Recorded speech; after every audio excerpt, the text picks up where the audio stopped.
عايز احكي معاك النهارده حكايه بشعه. يمكن اغلبنا عاشها او مر بيها وهو مش واخد باله. فاكر اخر مره انت قمت من النوم مخنوق من حياتك، مش عارف تاخد نفسك كده وحاسس ان الحياه صعبه، ولا عندك برد ولا صدرك بيوجعك ولا عندك صداع، بس انت حاسس ان قلبك مقفول مقفول بضبة ومفتاح، عشان المفروض الانسان اللي قريب منك اللي بتحبه قوي ده هو ملجأك وأمانك، بقى هو مصدر الخوف الأول في حياتك. كنت زمان بتقعد تبص للموبايل بتاعك مستني أول رسالة منه، وأول ما الرسالة كانت بتيجي كنت بتحس بالبهجة وإنك أنت بتطير عايز ترد عليها على طول. دلوقتي أول ما بتسمع رنة التليفون وتشوف اسمه قدامك، القلق 200%. تقعد تسأل نفسك قبل ما ترد، وتروح تمسك يا هو زعلان مني؟ هيقول لي حاجة أنا عملتها وغلطت فيه؟ طب أنا غلطت في إيه من غير ما آخد بالي يا رب؟ لو الإحساس ده عدى عليك في يوم من الأيام يا صديقي، فأنت صدقني في علاقة حب، صداقة مش حقيقية، حاجة عاملة زي المصيدة. أنت في علاقة سامة تسحب منك روحك بشويش قوي، وأنت كل يوم عمال تقدم لها أعذار وتدفع من صحتك ونفسيتك وطاقتك، ومستني المعجزة اللي تغير الإنسان ده. النهارده بقى يا سيدي أنا مش جاي أشتري لك، عارف أنت كلام التنمية البشرية واشتري نفسك وأنت أهم ومش عارف إيه والكلام ده كله، وأنا في نفس الوقت عارف إن الموضوع مش بالبساطة دي. أنا عارف إنك ممكن تكون بتحب الشخص ده جدا لدرجة إن أنت زي ما قلنا في موضوع الفراق إنك أنت عايز تخلص من نفسك عشان حد هيبعد عنك أو مش هتعرف تعيش من غيره. عارف إن فكرة إن هو يبعد عنك دي بييجي لك نوبة هلع إزاي وبتتجنن، ممكن يعدي عليها وقت وابقى عايش من غيره. فأنا النهارده جاي اخدك من ايدك ونشوف شوية حاجات أنا مريت بيها ودكاترة قالوها، يعني دكاترة قضوا عمرهم بيدرسوا عشان يعرفونا حاجات احنا ممكن ما نكونش عارفينها. يا ترى احنا ليه بنقع في الحفرة دي؟ وازاي نعرف ان المية اللي احنا بنشربها دي فيها سم احنا مش واخدين بالنا منه عشان دايب في المية يمكن؟ واهم حاجة، ازاي نعرف ان المية دي بجد مسمومة، وان احنا ممكن نكون عايشين في سجن ومحتاجين نخرج منه، والسجن اللي انت بتحاول تخرج منه ده انت بتحب السجان بتاعه. فعايزك تجهز نفسك كده، تجيب لك حاجة حلوة تشربها، وتعالى نحكي النهارده حكاية العلاقة السامة. بص يا سيدي، احنا دايما بنخلط ما بين العلاقة اللي فيها مشاكل والعلاقة اللي هي في حد ذاتها المشكلة. في حلقات الحب قلت لك ان بيبقى فيه اختلافات عادية بين اي اتنين، وبيحلوها لو هم عايزين يشوفوا العلاقة انها ينفع تستمر وكلمتك في شوية حاجات عن الحاجات الطبيعية دي، صح؟ لان في العلاقة الطبيعية اللي فيها اتنين عاقلين المشكلة بيبقوا هما الاتنين ضدها، لكن في العلاقة السامة انت والمشكلة والكوكب والمستقبل ضدك انت، وانت دايما المتهم، وانت دايما اللي المفروض تعتذر، وانت دايما اللي محتاج تتغير. وكل ده ليه؟ عشان الطرف التاني يرضى. قرأت كتاب بجد مهم جدا للدكتورة بيفرلي، هي معالجة نفسية مشهورة. الكتاب كان اسمه العلاقة المؤذية عاطفيا. كانت بتقول فيه جملة مهمة جدا بالنسبة لي، بتقول أن الإيذاء العاطفي لا يترك علامات على جسمنا، بل بيسيب حاجات على روحنا بتخلينا نشك في الواقع اللي احنا عايشينه، وبنفقد ثقتنا في إدراك الحقائق. عارف يعني ايه انك تشك الواقع اللي انت عايشه؟ يعني يتلعب عليك اللعبة الشهيرة اللي بيتكلم عليها كل الدكاترة النفسيين، والحاجة دي بيسموها جاس لايتنج، او بالعربي كده والبلدي التلاعب العقلي. يتلعب بيه دماغك، فاهم انت؟ تطلع مغفل، يجرحك بكلمة، فلما تزعل وتواجهه يقول لك يو بقى انت حساس بزيادة، وانا اصلا ما كنتش اقصد كده، انت اللي دايما نيتك وحشه فيا. عقلك بجد مريض. او يعمل حاجه واضحه وضوح الشمس، ولما تمسكه يقلب عليك الترابيزه ويخليك انت اللي تعتذر انك شكيت فيه. مع الوقت من كتر التكرار تبدا تبص لنفسك في المرايه وتقول هو ممكن انا فعلا مجنون؟ هو انا فعلا دايما بنكد عليه؟ هو انا يمكن اكون السبب في تخريب وبوظان العلاقه دي؟ وهنا تبدا المصيده تتقفل عليك. عارف ليه بقى؟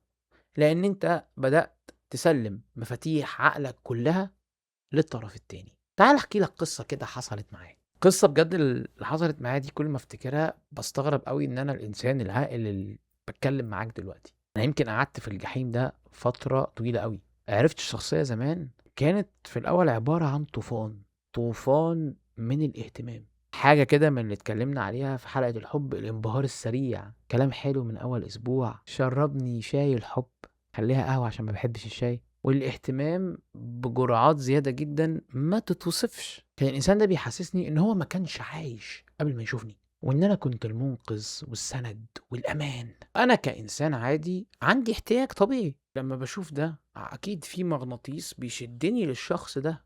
ولا أنت إيه رأيك؟ ودخلت على طول فاهم برجلي الاتنين جري. بعد ما اتعلقت بجد وبقى الإنسان ده هو يومي، كل حاجة في حياتي، بدأ الشريط يتغير ببطء شديد. بدأ يبان طلبات ما كانتش متشافة قبل كده. لو اتأخرت عن الرد 5 دقايق عشان شغلي يبان زعل غريب جدا، وسكوت عقابي يقف لمدة 5 أيام. يعني أبعت وأتكلم وأترجى مفيش رد، وبعدها اكتشف إن العقاب ده لمجرد إن أنا أهملت الشخص ده 5 دقايق عشان كنت في الشغل. وبدأ إن أنا لو حققت أي نجاح كان في جهد وتعب في شغلي، ألاقيه بيستقبل النجاح ده بكل برود. ولو عملت أي حاجة كويسة يقول لي أوكي عادي تمام، يعني كل الناس بتعمل اللي أنت عملته، يعني أنت فاكر نفسك إيه؟ تخيل، بدأت أحس إن أنا عمال أتقلص، أنقص، أكني عارف بيتداس عليا بس بشويش. عارف أنت لما تجيب بالونة منفوخة وتقعد تسحب منها كل شوية هوا؟ نفس المنظر ده. صحابي اللي كنت بقعد معاهم بدأت أبعد عنهم لمجرد إن الشخص ده بيتضايق.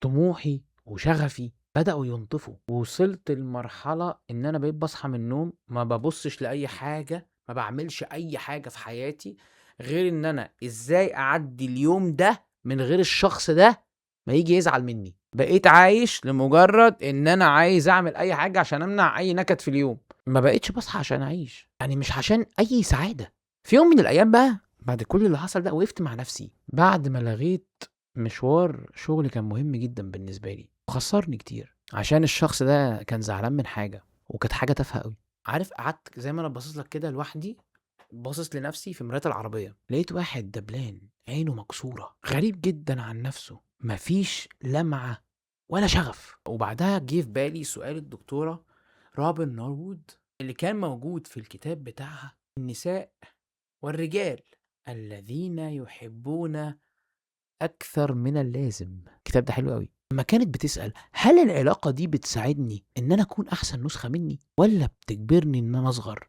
واتسحل عشان بس أعجب الطرف التاني، كانت الإجابة مرعبة.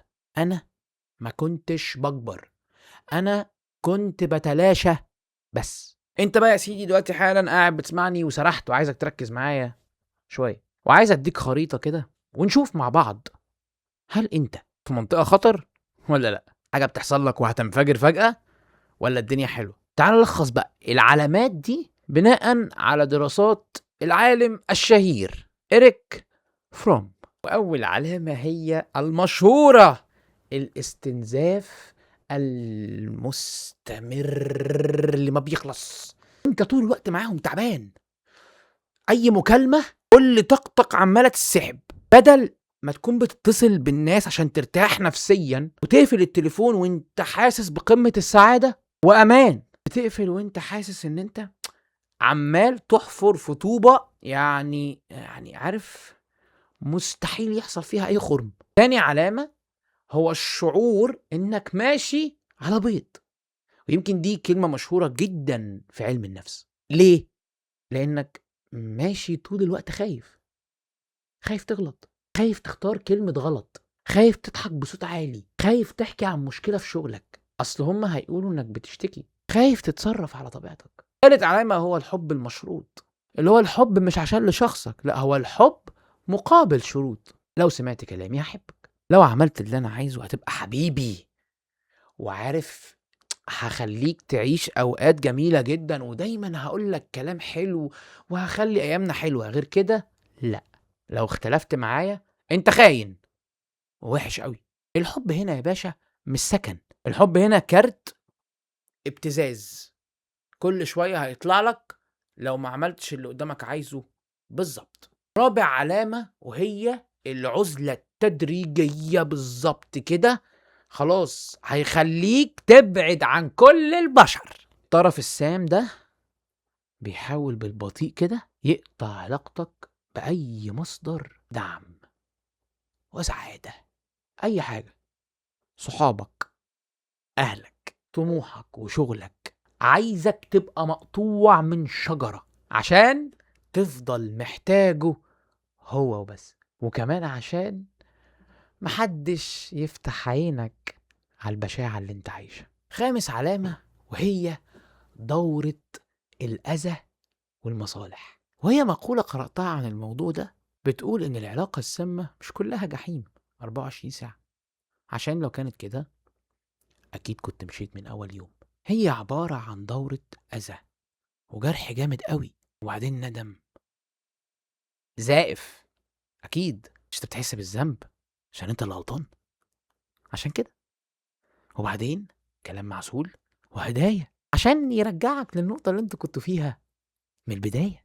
بعدها فترة هدوء مؤقتة، وبعدين انفجار أشد من اللي قبله، وانت بتفضل عايش على أمل فترة الهدوء دي، مستعد تدفع ضرب كل الحاجات اللي بتحصل لك عشان تاخد فتافيت الحب دي من تاني. عارف انت بقى في سر بيخليك تتمسك بهذه العلاقة السامة اللي يمكن محدش قالك عليه قبل كده. هنا بقى السؤال المهم اللي كلنا مش عارفين نجاوب عليه: طالما العلاقة بالبشاعة دي، وطالما احنا عارفين انها بتدمرنا، ليه ما بنمشيش؟ ليه بنفضل ماسكين في ايد الشخص اللي بيجرحنا وبنقول ان احنا بنحبه؟ السر مش في الحب، السر في التعلق المريض والاحتياج الدائم لحاجة ممكن كانت ناقصاك وانت حاسس انك مش هتلاقيها في حد تاني بعده.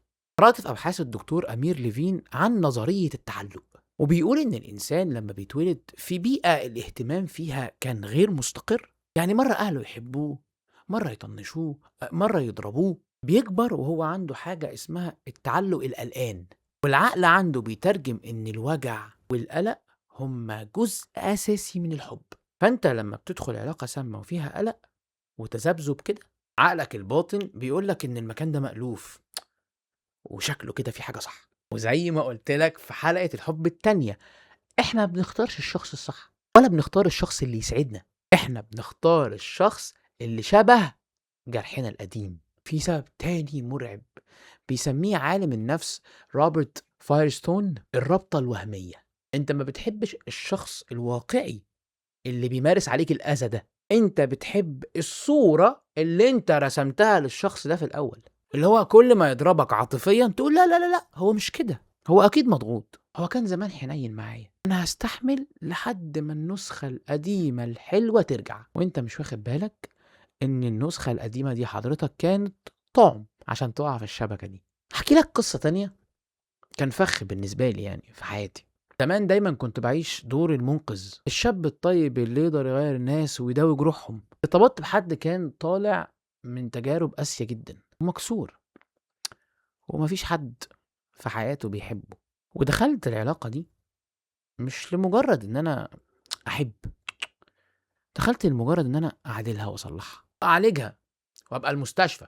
واثبتت للانسان ده ان مش كل الناس وحشة. ومع الوقت بدأ الشخص ده يطلب مني اهتمامات غريبة واستغناءات أغرب. بدأ يطلب مني أبعد عن صحابي عشان قال إيه ما بيرتاح لهمش. بعدين بدأ يطلب مني أبطل الحاجة اللي كنت بعملها بقالي كتير واللي هي شغلي، وهقلل سهراتي واهتماماتي. في كل مرة كنت بضحي بحاجة كنت فاكر إن أنا تمام، بس أنا كنت بضحك على نفسي. كنت بضحك على نفسي عشان كنت بقول لنفسي إن أنا كده بثبت الشخص اللي أنا بحبه وبساعده وبطمن عليه. بعد سنة لقيت إن أنا إيه ده، أنا كنت أسير. كل ما أحاول أقول لأ على أي طلب يتقال لي أنت وحش، أنت هتشوف حد غيري، وإن أنا زي كل اللي قبلي.